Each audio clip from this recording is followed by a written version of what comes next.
Biro Kelautan Kaohsiung dan pemerintah pusat bekerja sama membimbing pengusaha meraih sertifikasi halal untuk produk kelautannya dalam upaya mengembangkan pasar muslim. Salah satu pengusaha adalah pembudidaya ikan kerapu macan Lin Yuan. Mereka tidak memakai pakan ikan mengandung tepung tulang dan alkohol dalam pembersihan ikan.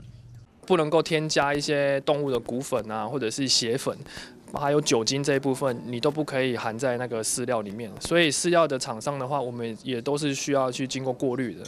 Selain itu, makanan olahan juga tidak boleh menggunakan lini produk daging babi.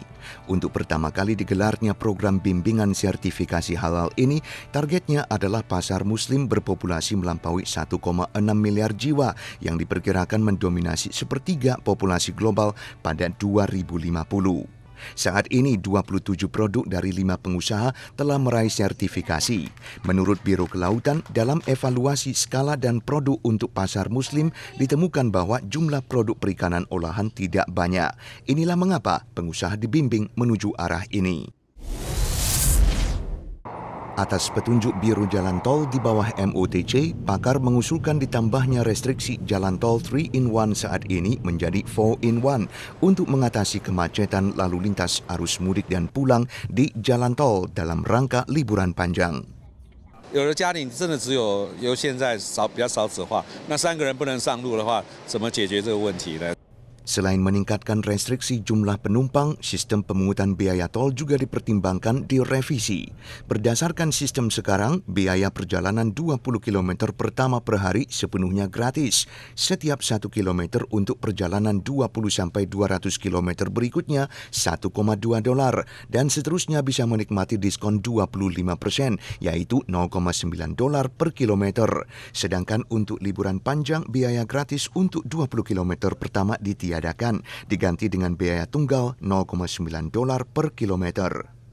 Pakar mengusulkan menghapuskan sistem gratis 20 km diubah menjadi pemungutan biaya $0,9 per kilometer untuk perjalanan minimal 50 km. Dalam arti kata tak peduli 10 km atau 50 km, pengemudi paling sedikit harus membayar $45. Biro Jalan Tol menerangkan sistem baru masih dalam tahap perencanaan dan harus disetujui MOTC dan Yuan Legislatif sebelum diberlakukan, maka belum ada agendanya.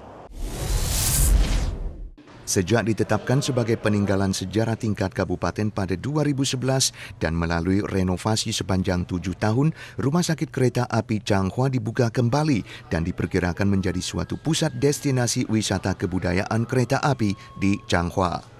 Rumah Sakit Kereta Api Changhua dibangun pada 1938. Pertama dibuka sebagai restoran Kaopingke, lokasi tersebut dirombak menjadi suatu klinik, kemudian diekspansi menjadi rumah sakit pada 1970 oleh TRA. Semua keunikan arsitektur bangunan bersejarah tersebut dipreservasi, termasuk pintu dan jendela bercorak kuno, tangga yang dipahat dari batu besar, serta ruang ballroom di lantai 2 lengkap dengan atap kayu. Menurut rencana, Rumah Sakit Kereta Api Changhua akan ditransformasi menjadi suatu pangkalan industri kultural dan kreatif. Saat ini pemilik lokasi telah memulai tender proyek di bawah bantuan Biro Kebudayaan Changhua.